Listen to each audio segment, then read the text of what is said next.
An eerie silence engulfs you. In the dead of the night, it is you against the elements. Suddenly you start believing in fate, for you don't know what comes next. A land surrounded by dangerous forests, a land where for miles you see no sign of humanity, a land where day and night make no difference, a land where every step has to be a cautious one, or it may well be your last.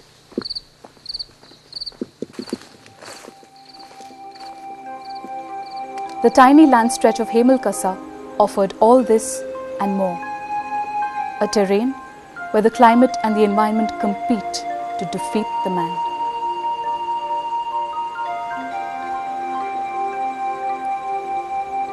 While winters are freezing, summers are scorching hot. But the rains pouring for most of the year are the worst. Overflowing rivers are a continuous scene. Bestowed with rich resources, Hemalkasa in itself is unique. It is the home of the primitive Madia Gond tribes. What makes this land so beautiful and yet so inaccessible? What makes it so rich in culture and civilization and yet a hotbed for the Naxalite movement?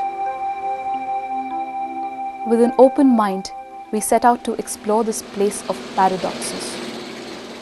While mind imagined things, facts about Hemalkasa added to our excitement.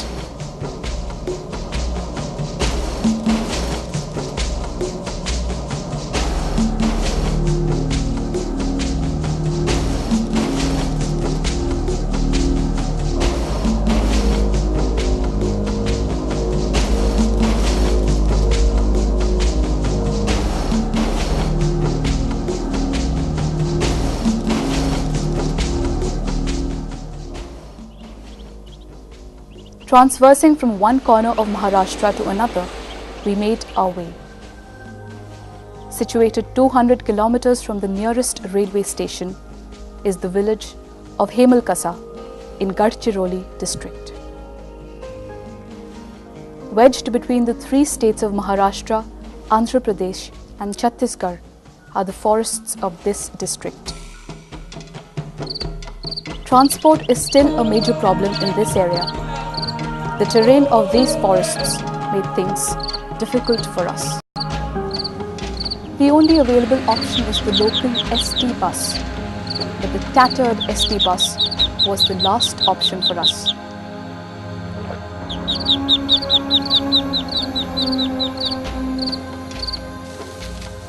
Gadchiroli district has a population of 9,69,960. Tribals form a vast majority of population. Three giant rivers, Indravati, Pamal Gautam and Parankota, meet at this Sangam. This combination of flooded rivers and the non-stop rain render most of the tribal villages inaccessible. We, therefore, could not risk travel to many areas in the Dongas. Our last destination was the village of Bhamragarh, where Hemalkasa is situated. This quaint and peaceful looking place is ironically the hub of Naxalism. For hundreds of years, the Madhyas have been one with nature and have retained their natural innocence. As we explored their life further, we found some very interesting facts. They are very careful about their personal adornment. They have a keen aesthetic sense. Earrings are intricately designed. Heavily beaded chains, bangles and nose rings too form a part of their jewelry. They have a faith that tattooing is the only wealth carried to heaven after death. Though many of these artifacts and weapons have become obsolete now, they were once used by the primitive tribals.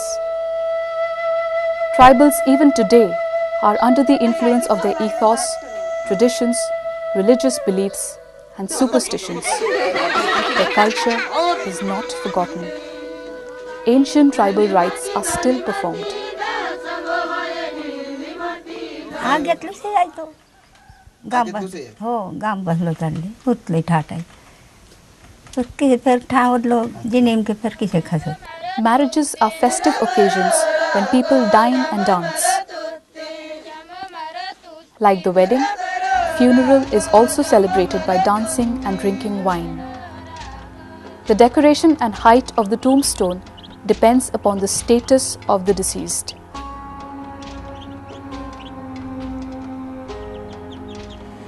With this information, we made our way to the first stop, the village of Dubagura. We observed that a Madia house, along with the village, is fenced for protection from wild animals. It is simple, clean, and attractive. To catch the daily activities of the Madia, we had to get up in the wee hours of the morning. After their morning chores, the Madias cook for the day. A typical Madia meal consists of rice and curry made of bamboo shoot. They are fond of drinking wine made from mahua. Tendu leaves found in abundance in these regions are used for making bidi. 60% of the income is generated from this business. Fishing and hunting were an integral part of their life. As we progressed from one village to another, farms and tribal farmers were a common sight. Apart from agriculture, cattle breeding too forms an important part of their earning. We were surprised to find that though the Madias herd the cattle, they never milk the cows. Many Madias don't even know the taste of milk. After a tiring day, they come home and prepare their evening meal. Fire is lit for protection against severe cold. Dinner is a time for family get-together. It is followed by dance. It was a warming sight to see young children in modern clothes dancing to the age-old tunes. Modernization is evident in every walk of tribal life, be it the hand pump from where they fetch water or the cycles on which they travel. A sea of change is evident now from what they used to be. रद्द बाबू मई जान पासी लो मानो काई नहीं मई मन के गई मारो गागी से रला इसे कहा रली हो से रली उसे सिंपल यही पाँच तो मारो गए. Life was not as comfortable few years back as it seems now. For many years, they had no remedies for problems like animal bites, tumor, cancer, cholera, and diarrhea. Most of the deaths occurred due to these deadly diseases. But now, they have facilities like hospitals to see to their health care. A landmark initiative was taken by the legendary Baba Amte and his doctor son, Prakash Amte. 30 years ago, they set up a camp in a leaf-thatched hut in this area. Inhabited by the Madia Gond tribes, it all seemed like a fantasy. But fantasies have a disarming way of turning into realities. Baba Amte's Lok Biradri Prakalp is one such. Baba was saddened to witness the rampant exploitation of the tribals by the urban societies, which was making inroads into their culture. This, together with the poor health conditions of Madias, inspired the Amte family to do something for their betterment. For them, language was a major barrier, as the Madias could only comprehend their own dialect. The Amte family had a long struggle. Today, the third generation of the Amte family is already carrying forward the trend. जिस गांव में जाते थे लोग भागते थे. किसी से बात करना चाहा तो कम्युनिकेशन का प्रॉब्लम, उनकी लैंग्वेज बिल्कुल अलग थी. और ऑलमोस्ट नेकेड थे लोग और डरते थे सिविलाइज आदमी से. लेके तो जाने के पहले हम लोग बैठे थे तो बाबा ने बोला कि यहाँ काफ़ी कुछ करने लायक है, बहुत चैलेंजिंग है, यहाँ के आदमी जानवरों जैसे रहते हैं. तो मेरी से इच्छा है कि यहाँ इनके लिए कुछ अपन प्रकल्प स्टार्ट करेंगे. Many volunteers have joined this noble cause. the tribals have benefited from the selfless service of these people.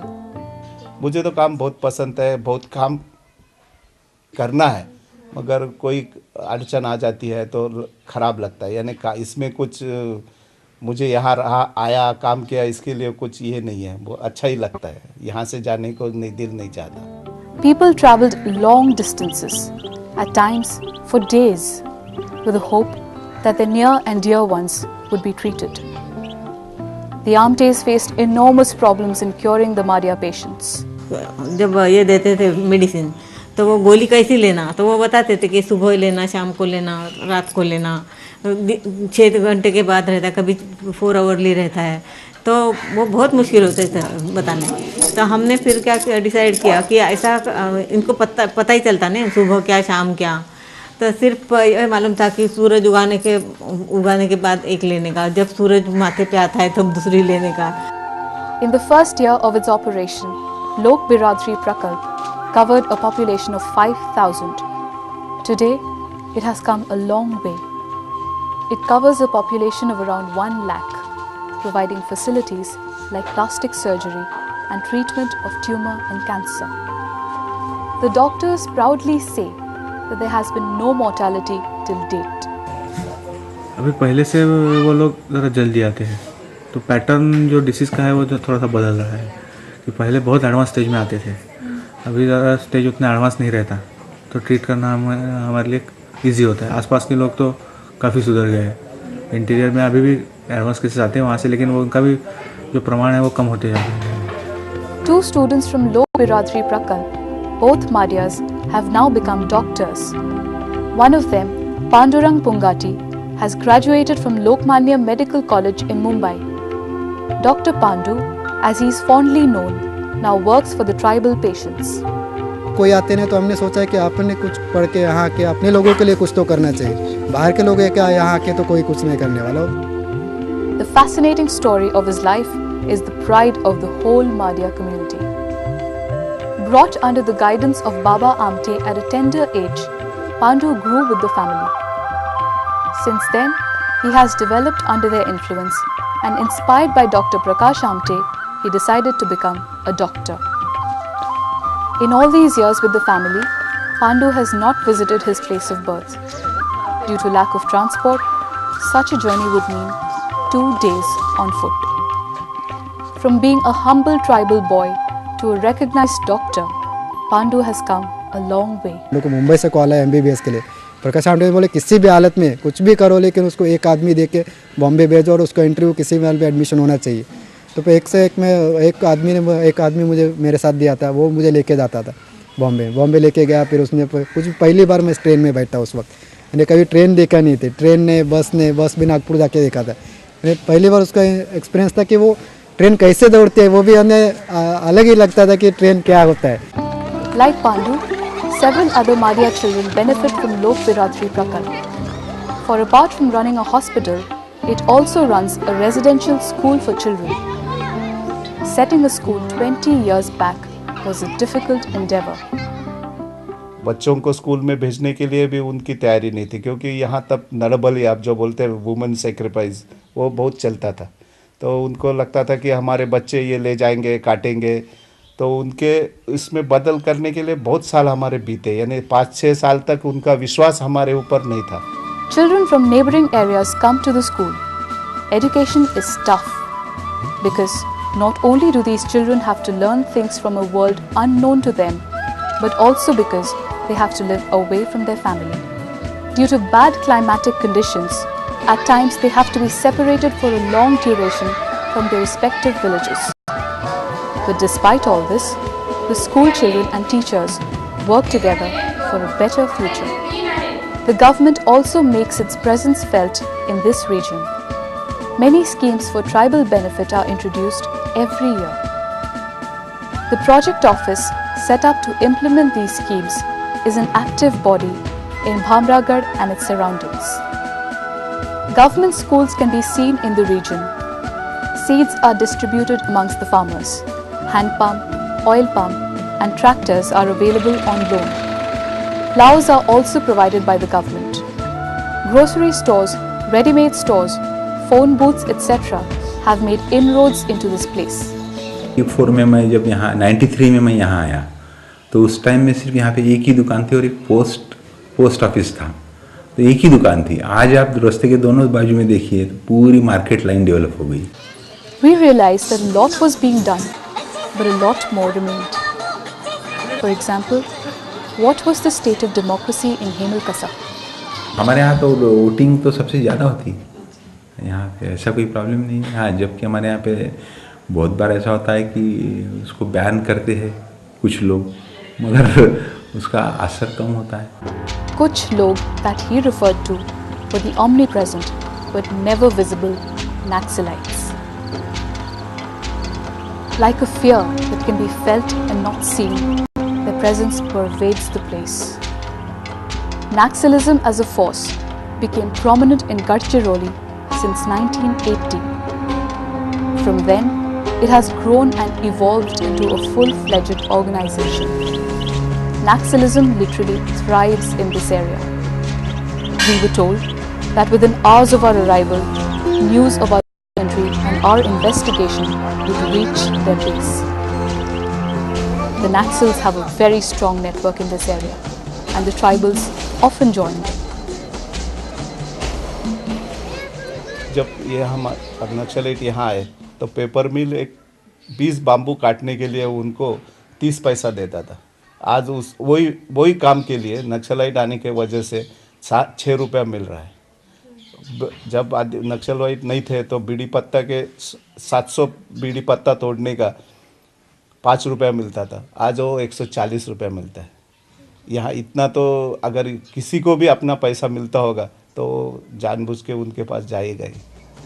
For ages, tribals were trodden upon and crushed under the dominating whip of the educated urban society. The bamboo labourers were the worst affected. The pay was meagre, the benefits nil, and yet inhuman labour was drawn. We discovered that when the exploitation in the region by the civilized people increased, the tribal were instigated to join Naxalism. The instant justice of the Naxalites, their explosive literature and the revolutionary ideals fueled them with the desire to destroy the system. A story of terror, torture and trouble. We came to this incomplete bridge. This place has become a landmark of the power the Naxals enjoy. Connecting Bhamragarh to villages 40 kilometers away, this bridge facilitated a spectrum of development. But this was not to be.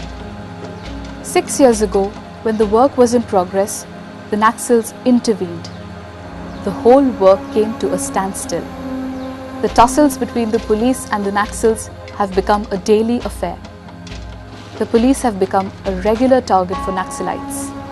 They consider police their enemy and feel that as armed government representatives, police have to be destroyed at any cost. उनके पास हथियार है, police के पास हथियार है, तो police ही अपने ऊपर हथियार चलाती, इसके लिए पुलिस उनकी यानी टारगेट बन गई है. Many a police life has been sacrificed in the encounters with the Naxalites. The police have to keep a constant vigilance. At the police outposts, security can never slacken. They also go on long-range surveillance patrolling through the forests. As only a handful of youngsters, we were warned not to partake in this police activity. But curiosity and desire for adventure reigned.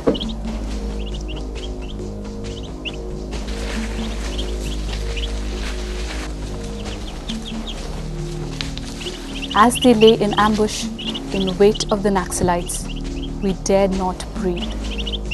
Any sound, any false move could prove fatal. It was in one such ambush that some Naxals were caught. Though the Naxals surrendered on this one occasion, the police aren't always so lucky. The rugged and hilly terrain of the region makes it difficult to spot the Naxals. Due to the large and continuous forests, camouflage becomes simple. The innocent tribal inhabitants are either too ignorant or too terrified to inform the police. The Naxals mix easily with the natives.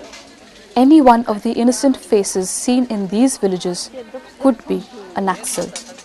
Another reason for the police to work overtime. But gradually, things are improving. Tribals today are feeling that they have been deceived, but at the same time now they have also got a kind of unity to resist it. And the biggest example of that has been in our district alone. In the past 8-9 months, around 140 odd villages have declared Gaon Bandis for the Naxalites. With developmental work in place, the Madia Gonds are all set to face the future. People get to enjoy necessities like food and clothing.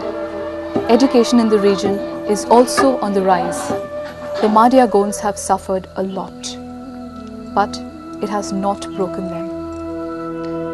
They have fallen on the thorns of life, but are still determined. They see a better and a more fruitful tomorrow for the next generation. As we bid goodbye to this land, we dare to dream with them. We dared to wish that these children will rise to a better sunrise. On our way back, we dared to hope.